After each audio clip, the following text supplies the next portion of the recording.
हर्षा मित्रों, मैं हूं आपके होस्ट एंड दो ज्योतिषाचार्य पूजा। स्वागत है आपका मेरे यूट्यूब चैनल डिकोड एस्ट्रोलॉजी में। सितंबर के महीने में हम जल्दी प्रवेश करने जा रहे हैं और ये आने वाला सितंबर का महीना हम सब के लिए कैसे जाने वाला है, इसको ग्रह गोचर की स्थिति के अनुसार समझने का प्रयास करेंगे। इसमें हम चर्चा करने जा रहे हैं आपके स्वास्थ्य की, शिक्षा और करियर की, कार्यक्षेत्र की, व्यवसाय की, प्रेम संबंध की, जीवन साथी के संबंध की और साथ ही कुछ उपाय की जो कि बहुत ही आसान होते हैं। तो मासिक राशिफल आदेश श्रृंखला की हम शुरुआत करने जा रहे हैं। तो सबसे पहले हम शुरुआत करेंगे हमारी पहली राशि मेष राशि से। तो आइए ग्रह गोचर की स्थिति को पहले समझ लेते हैं। तो ग्रह गोचर के हिसाब से यदि समझे तो शुक्र राशि परिवर्तन करें 2 सितंबर को, ये तुला राशि में प्रवेश कर जाएंगे जो अभी आपके छठे भाव में यानी कन्या राशि में गोचर कर रहे हैं। यहाँ पे इनकी अवस्था नीच की है जो जल्दी से छुटकारा पाएंगे। बुध 7 सितंबर को कन्या राशि यानी छठे भाव में आ जाएंगे, यहाँ पे इनकी अवस्था उच्च की होगी। सूर्य 17 सितंबर को राशि परिवर्तन करेंगे, ये भी छठे भाव में बुध के साथ युति बनाएंगे, कन्या राशि में प्रवेश करेंगे। मंगल 18 सितंबर को कर्क राशि यानी बृहस्पति के साथ युति बनाएंगे आपके चतुर्थ भाव में और यहाँ पे इनकी अवस्था नीच की होगी। बुध पुनः राशि परिवर्तन करेंगे 26 सितंबर को, ये तुला राशि यानी आपके सप्तम भाव में प्रवेश कर जाएंगे। अब ये ग्रह गोचर की स्थिति आपके जीवन में क्या प्रभाव डालेगी? मित्रों, शुरुआत करने से पहले मैं आपसे एक रिक्वेस्ट करना चाहूंगी कि आप हमारे चैनल को लाइक शेयर सब्सक्राइब करना बिल्कुल ना भूलें। तो शुरुआत करें आपके स्वास्थ्य की। देखिए, शुक्र का छठे भाव में गोचर करना तो थोड़ा लंबे समय से आंखों से रिलेटेड समस्या, हार्मोन से रिलेटेड प्रॉब्लम या शुगर से रिलेटेड समस्या में फ्लक्चुएशन आप देख रहे होंगे, क्योंकि यहाँ पे शुक्र की अवस्था जो है कमजोर है, नीच की अवस्था है। तो निश्चित तौर से लाभ मिलने में भी थोड़ा सा समय लग रहा है आप, क्योंकि आपके लग्नेश की अगर हम स्थिति देखें तो यहाँ पे तृतीय भाव में आपके पराक्रम के भाव में गोचर कर रहे हैं। शत्रु राशि है, मिथुन राशि में गोचर कर रहे हैं। बातचीत में उग्रतापन, तीव्रतापन, अधीरतापन देखने को मिल सकता है, क्रोध अधिक देखने को मिल सकता है। अब मंगल यहाँ पे चतुर्थ भाव में घर में आपके सुख के स्थान में प्रवेश करने जा रहे हैं, यहाँ पे इनकी अवस्था नीच की होगी। हालांकि बृहस्पति का सपोर्ट, आशीर्वाद और मेच्योरिटी देखने को मिलेगी, पर कहीं ना कहीं आपकी इमेच्योरिटी आपको नुकसान पहुंचा सकती है। तो घर में सुख शांति का जो अभाव आपको देखने को मिलेगा और छोटी छोटी बात पर झगड़ा, वाद विवाद बढ़ सकता है और किसी प्रॉपर्टी को लेकर भी वाद विवाद देखा जा सकता है। हृदय के मरीज अपना अच्छे से ध्यान रखें। चोट इत्यादि का व्यय है तो अपना वाहन जो है आप सावधानी पूर्वक चलाएं, क्योंकि मंगल आपके अष्टम भाव के स्वामी भी रहेंगे। इसके अलावा रक्त विकार की समस्या भी देखी जा सकती है, तो छोटी मोटी समस्या तो देखने को मिलेगी। यदि पहले से समस्या चल रही है तो ज्यादा फ्लक्चुएशन देखा जा सकता है, अपना अच्छे से ध्यान रखें। शिक्षा करियर की बात करेंगे, पंचम भाव में बुध, सूर्य और केतु की युति बनी हुई है। हालांकि केतु ने लंबे समय से आपको परेशान कर रखा और ये वर्ष लगभग आपको ये परेशानी करेंगे। पढ़ाई से मन उच्चाटन की स्थिति, डिटैचमेंट देखने को मिल रहा है, परंतु बुध सूर्य यहाँ पे आके कुछ स्थिति को संभालते नजर आ रहे हैं। हालांकि कहीं ना कहीं रिजल्ट को लेके, परिणाम को लेके ज्यादा आश्वस्त नजर नहीं आएंगे। अपनी संगति पर ध्यान दें। आपके जो आसपास के लोग हैं, आपके जो एसोसिएशन है, आपके जो मित्र हैं, अगर वो सही दिशा में जा रहे हैं तो आपके लिए जो है लाभदायक होगा। यदि आपको उकसावा में ला रहे हैं और आपको गलत दिशा में प्रभावित कर रहे हैं तो ये आपके लिए नुकसानदायक साबित होगा। इसके अलावा उच्च शिक्षा के लिए आपको संघर्ष देखने को मिलेगा। ज्यादा इंटरेस्ट लेते नजर नहीं आ रहे, खासकर विदेश के लिए प्रयास करें तो लंबा प्रयास खिंच सकता है, संघर्ष लंबा देखने को मिल सकता है, यानी कई बार प्रयास करने के बाद ही सफलता देखने को मिलेगी। वक्री शनि आपके द्वादश भाव में गोचर कर रहे हैं, तो इसकी वजह से कहीं ना कहीं आपके काम में रिपीटिशन ऑफ एक्शन देखा जा सकता है। हालांकि एकादश भाव में राहु आपको लाभ तो जरूर दिखा रहे हैं, राहु यहाँ पे काफी मजबूत स्थिति में है, परंतु यहाँ पे राहु आपको गलत दिशा में भ्रमित भी कर सकते हैं, तो इससे आपको सावधान रहना होगा। मंगल जैसे मैंने बताया आपके तृतीय भाव में गोचर करें तो अपने इंटरेस्ट के अनुसार सब्जेक्ट में या अपनी हॉबी में ज्यादा दिलचस्पी दिखाएंगे, ये लंबा नहीं चलेगा। मध्य सितंबर के बाद कहीं ना कहीं आप अपनी पढ़ाई को लेकर थोड़ा सा गंभीरता भी दिखा सकते हैं और कुछ अपेक्षित परिणाम ना मिलने की वजह से भी परिवार की तरफ से कुछ दबाव देखने को मिलेगा। हालांकि कंपटीशन में आपको दूसरे सप्ताह से अच्छी सफलता मिलनी शुरू हो सकती है। कैंपस प्लेसमेंट में भी थोड़ा संघर्ष अधिक देखने को मिलेगा। आतुर होकर कोई भी निर्णय ना ले, सोच समझकर और धैर्य से निर्णय आपको लेना होगा।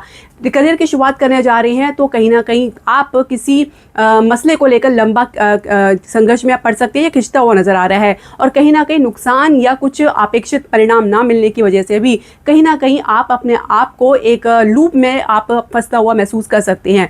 शनि आपके दशम भाव के स्वामी और द्वादश भाव में वक्री अवस्था में गोचर कर रहे हैं, तो यहाँ पे जो उच्च के बृहस्पति चतुर्थ भाव में गोचर करें, उनकी दृष्टि आपके दशम भाव में पड़ेगी, तो कहीं ना कहीं आपके अंदर मेच्योरिटी भी और एक्सपीरियंस गेन करने की क्षमता बढ़ेगी। परंतु लग्नेश का नीच अवस्था में आपके चतुर्थ भाव में आना तो ये कहीं ना कहीं आपके क्षमता को प्रभावित भी कर सकता है। तो वही बात है कि आपको अधीरता पर नहीं दिखाना है, इमोशंस को आपको सही दिशा देनी है। इमोशन को आप गलत दिशा देंगे तो ये आपको गलत दिशा में भटका देगा। कार्यक्षेत्र के मॉल की बात करेंगे, दशम भाव के स्वामी शनि वक्री अवस्था में द्वादश भाव में गोचर करें, जो आपके लाभ भाव के स्वामी हैं। अब लाभ भाव के स्वामी, दशम भाव के स्वामी आपके नुकसान स्थान में बैठ गए, वो भी वक्री अवस्था में। स्लो मोशन में आप प्रोग्रेस देखेंगे, काम में डिले देखेंगे, परिणाम में डिले देखेंगे, पुनरावृत्ति देखेंगे, बार बार आपको एक ही काम पे दोबारा विचार करना पड़ सकता है, तो जिसकी वजह से कहीं ना कहीं खुद को एक अटका हुआ महसूस करेंगे, जैसा मैंने पहले बताया है, और एक कहीं ना कहीं स्टक महसूस कर सकते हैं। और लाभ के लिए प्रयास कर रहे हैं तो परिणाम आपको जरूर मिलेगा, और लेकिन आपकी मेहनत और संघर्ष के बाद इस परिणाम से आपको संतुष्टि मिलने वाली नहीं है। राहु आपको असंतुष्टि भाव में रखने वाला है, और कुछ आसपास के लोगों के बहकावे में अगर आप आएंगे तो ये आपके लिए और भी ज्यादा नुकसानदायक साबित होगा। राहु की दृष्टि तृतीय भाव में आपके लग्नेश मंगल पर पड़ रही है। एक प्रकार से उकसावा, आपके अधीतापन को जो बहुत ज़्यादा बढ़ावा दे रहा है, खासकर आपके सहकर्मी आपको बिना बात के उकसावा दे रहे हैं, इंस्टिगेट कर रहे हैं, और ये आपके लिए, ये आपके अगेंस्ट जा सकता है। हालांकि इसमें आपको सुधार भी आपको देखने को मिलेगा, और कहीं ना कहीं नई नौकरी के प्रयास में आपको सफलता जो मिलेगी वो आपको 7 सितंबर के बाद अच्छी सफलता मिलती नजर आ रही है। उच्च के बुध आपके छठे भाव में गोचर करेंगे, शुक्र आपके जो है सप्तम भाव में प्रवेश कर जाएंगे। इसके अलावा महिलाओं का आप सम्मान जरूर करें। कहीं ना कहीं महिला सहकर्मी के साथ कुछ ना कुछ आपके जो है मिसअंडरस्टैंडिंग या कुछ वाद विवाद देखा जा सकता है। इसके अलावा अगर हम बात करें व्यवसाय की, बिजनेस की, सप्तम भाव के स्वामी शुक्र अपने से द्वादश भाव में बैठे हैं, छठे भाव में बैठे हैं भावतम के हिसाब से, तो यहाँ पे जो शुक्र की अवस्था नीच की, आप जल्दी छुटकारा मिलेगा। शुक्र अपने जो है अपनी ही राशि में प्रवेश करेंगे, यहाँ पे आप मजबूती देखेंगे, एक अच्छा बैलेंस बना पाएंगे, क्रिएटिविटी में सुधार देखेंगे, आइडियाज मजबूत होंगे, और पहले से ज्यादा बेहतर आप निर्णय लेने में क्षमता आप हासिल करेंगे। इसके अलावा अगर आप भूमि में, वाहन में और रियल एस्टेट में अगर आप इन्वेस्ट करने की सोच रहे हैं तो बहुत सोच समझ के करें, इंपल्सिव होकर कोई भी इन्वेस्टमेंट ना करें। इसके अलावा शेयर मार्केट में अब अच्छी शुरुआत आपको देखने को मिलेगी। फाइनेंस में लेकर आप थोड़ा सा दुविधा का सामना करना पड़ सकते हैं, जो भी है फेयर एंड जो है फाइन आप उसको करके चलना होगा। कहीं ना कहीं आप शॉर्टकट तरीका अगर अपनाएंगे तो आपके खिलाफ जाएगा। मैंने पहले बताया है शनि आपके एकादश भाव के स्वामी है और वक्री अवस्था में है, तो ये समय आपकी जो पुराने किए गए कर्मों का पुनर्वृत्ति देखने को मिलेगा, या उसका परिणाम आपको देखने को मिलेगा। प्रेम संबंध की बात करेंगे, पंचम भाव में केतु गोचर करे जिन पर राहु की दृष्टि है। एक टग ऑफ वार, रसा खिची आप अपने जीवन में देखने को पा रहे हैं अपने रिलेशनशिप को लेकर। रिलेशनशिप है ना होने के बराबर है, क्योंकि केतु की यहाँ पे बैठे हैं। अब यहाँ पे बुध और सूर्य जो आके बैठ गए, अब सूर्य कहीं ना कहीं एक ईगो को बढ़ाते हैं, हालांकि केतु की वजह से उसमें डाउन भी देखेंगे। कहीं ना कहीं आप अपने आप को हर्ट होता महसूस करेंगे, और ये ईगो जब हर्ट होता है तो नेगेटिव सोच की तरफ आपको लेके जाता है, जिसकी वजह से आपकी सोच में बहुत ज्यादा गिरावटपन भी देखा जा सकता है। और बुध यहाँ पे कम्युनिकेशन के कारक है, पंचम भाव जो है हालांकि सूर्य के स्वामी हैं, तो कहीं ना कहीं अपनी ईगो को लेके बहुत ज़्यादा पॉजिटिव रह सकते हैं। बुध हालांकि यहाँ पे आपके 7 सितंबर को छठे भाव में आ जाएंगे, और सूर्य भी यहाँ से जो है मुक्त हो जाएंगे 17 सितंबर को। तो मध्य सितंबर के बाद फिर वही स्थिति आपकी पुनः देखने को मिलेगी। एक काफ़ी ज़्यादा उछाल आपको देखने को मिलेगा, तो फिर उसके बाद गिरावट देखने को मिलेगी। तो बेहतर ये अपेक्षा न रखें। विवाह की चर्चा आपकी द्वितीय सप्ताह से आगे बढ़ती नजर आएगी, इसमें आपको सफलता देखने को मिलेगी। जीवन साथी के संबंध की हम बात करेंगे तो अब बैलेंस बनता हुआ नजर आ रहा है। जो पहले झगड़ा, वाद विवाद या स्वास्थ्य में गिरावट आपकी जीवन साथी के भीतर देखने को मिला था, उसमें अब आपको सुधार देखने को मिलेगा। संतान प्राप्ति के लिए कुछ उम्मीद जागेगी, परंतु सूर्य बुध आपको जो उम्मीद दे रहे थे, अब जल्द ही सूर्य बुध आपके छठे भाव में आएंगे। पंचम भाव के स्वामी छठे भाव में आएंगे, तो कहीं ना कहीं मेडिकल ट्रीटमेंट की आवश्यकता पड़ सकती है। इसके अलावा पहले से संतान है, तो कहीं ना कहीं मध्य सितंबर के बाद कुछ स्वास्थ्य संबंधी समस्या या कुछ अन्य समस्या देखी जा सकती है। इसके अलावा उपाय की हम बात कर लेते हैं। देखिए, उपाय की अगर हम बात करें तो आपको अपने लग्नेश को मजबूती देनी है, कि नीच अवस्था में आएंगे। प्रत्येक मंगलवार को गाय को मीठी रोटी अवश्य खिलाएं। इसके अलावा हनुमान जी के दर्शन अवश्य करें, और हो सके तो मंगलवार को बंदरों को चना और गुड़ खिलाएं यदि संभव है तो। हनुमान चालीसा का पाठ आपको नित्य करना है। शुक्र के लिए आपको प्रत्येक शुक्रवार को श्री सूक्त का पाठ करना है, और माता को खीर का भोग अर्पित करके परिवार समेत इसका सेवन करना है, और महिलाओं का सम्मान आप जरूर करें। अब दूसरी राशि वृषभ राशि की यदि हम चर्चा करें तो देखिए, ग्रह गोचर की स्थिति जो आप अपने लगन के अनुसार देख सकते हैं।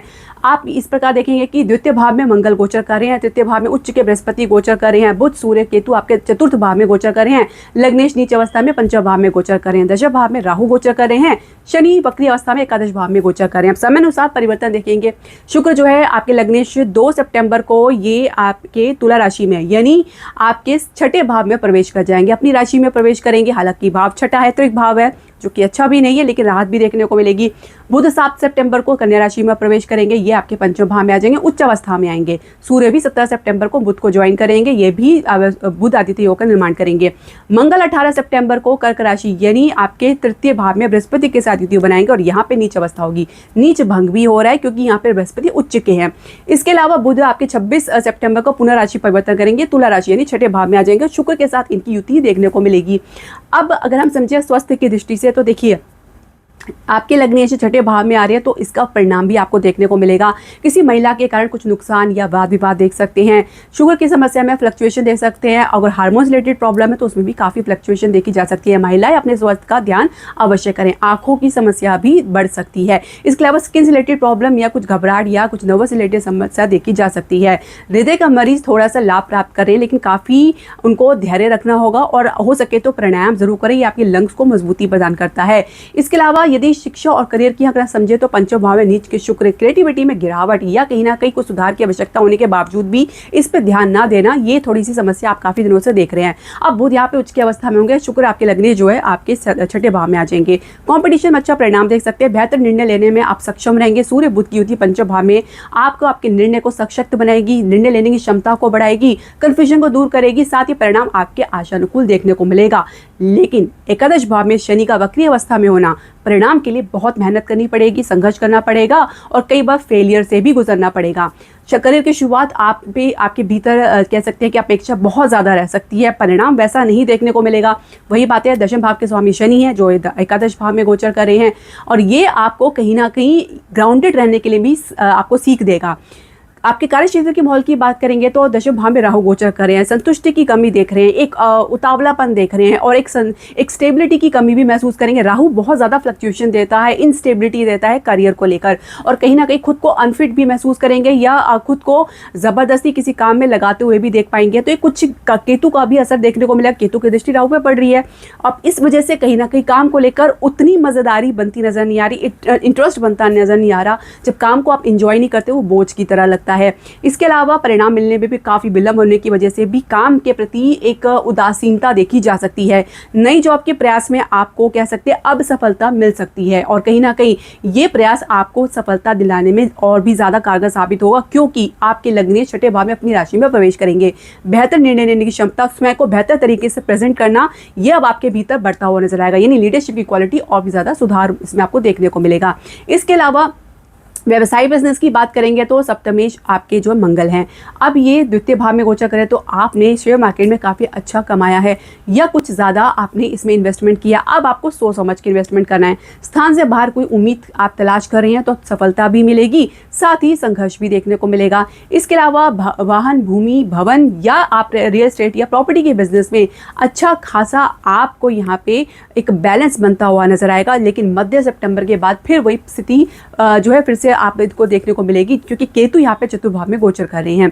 इसके अलावा फाइनेंस को लेकर बहुत ज़्यादा आपको कॉशियस सावधान रहने की आवश्यकता है। विदेश से लाभ की उत्तम स्थिति आपको शुरुआत में ही देखने को मिलेगी, लेकिन बाद में थोड़ा सा आप गलत दिशा में भटक सकते हैं, तो बहुत ही आपको समझदारी से काम लेना होगा। प्रेम संबंध की बात करेंगे, पंचम भाव के स्वामी बुध है, चतुर्भाव में सूर्य और केतु के साथ गोचर करें। हालांकि 7 सितंबर को अपनी राशि में प्रवेश कर जाएंगे, बेहतर कम्युनिकेशन देखेंगे। 7 सितंबर यानी द्वितीय सप्ताह के बाद शुक्र की अवस्था आपके जो है लग्नेश की अवस्था अच्छी हो जाएगी, बुध की अवस्था अच्छी हो जाएगी, बेहतर स्थिति आप अपने आप को देखेंगे, एक अच्छा कम्युनिकेशन डेवलप होता हुआ आप अपने रिलेशनशिप में बनता हुआ देखेंगे जो आपको आगे की तरफ लेके जाएगा। विवाह की चर्चा शुरुआत में तो परिवार के साथ देखने को पा रहे हैं, लेकिन कहीं ना कहीं ये चर्चा थोड़ा विवाद या झगड़े में परिवर्तित होती नजर आ सकती है। स्थान से बाहर कोई आपको प्रपोजल मिल सकता है, उसमें भी बात बनते बनते समय लग सकता है। शुरुआत थोड़ी ढीली देखी जा सकती है या आपकी अरुचि या इंटरेस्ट बनता हुआ नजर नहीं आएगा। जीवन साथी के संबंध की अगर हम बात करें तो परिवार को लेकर कुछ तानातनी बनी हुई है या कुछ वाणी को लेकर अधीरतापन या कुछ बड़बोला जो बना हुआ है। अब इसमें आपका सुधार तो देखने को पाएंगे, लेकिन कुछ विपरीत परिणाम भी देख सकते हैं। जो अब तक आपने जो कहा है अब उसका परिणाम मिलना शुरू होगा। इसके अलावा अगर हम बात बात करें आपकी संतान प्राप्ति के लिए तो समय उत्तम है, खासकर द्वितीय सप्ताह से सितंबर के अच्छा समय बनता नजर आ रहा है, तो प्रयास में आपको सफलता जरूर मिलेगी। अब हम उपायों की बात कर लेते हैं। लग्नेश की मजबूती के लिए आप श्री सूक्त का नित्य पाठ करें, साथ ही आप विष्णु जी और लक्ष्मी जी की पूजा नित्य अवश्य करें। इसके अलावा आप शुक्रवार को सफेद वस्त्र धारण कर सकते हैं, कमल के इत्र का प्रयोग कर सकते हैं, स्वयं को स्वच्छ रखें, स्त्रियों का सम्मान करें और गाय की सेवा करें तो शुक्र आपका वैसे ही मजबूत होगा। बहुत ही आसान उपाय, आप इसे जरूर करें। इसके अलावा सप्तमेश के लिए जो मंगल है, साथ ही कहीं ना कहीं केतु से भी के संपर्क जो है स्कॉर्पियो यानी वृश्चिक साइन से जुड़ा हुआ है, तो इसके लिए दोनों का उपाय आप कर सकते हैं। आप गली के कुत्तों को आप भोजन खिला सकते हैं, या अगर नहीं संभव है तो आप मंगलवार को हनुमान जी के अवश्य दर्शन करें और हनुमान चालीसा का नित्य पाठ जरूर करें। और हो सके तो महीने में एक बार मंगलवार वाले दिन आप हनुमान जी को चोला अवश्य चढ़ाएं, सिर्फ एक बार आप चढ़ा सकते हैं। अब ये आपके ऊपर निर्भर करता है कि आप कभी भी चढ़ाएं। तो मित्रों, ये जानकारी आपके लिए उपयोगी रहेगी, ऐसे हम आशा करते हैं। ऐसे अन्य जानकारियों से जुड़ने के लिए आप हमारे चैनल को लाइक, शेयर, सब्सक्राइब करना ना भूलें। साथ ही इसके अगले भाग में हम चर्चा करेंगे हमारी तीसरी राशि मिथुन राशि और चौथी राशि कर्क राशि के बारे में। तो डिकोड एस्ट्रोलॉजी को सब्सक्राइब करना बिल्कुल ना भूलें। धन्यवाद। हरे कृष्णा।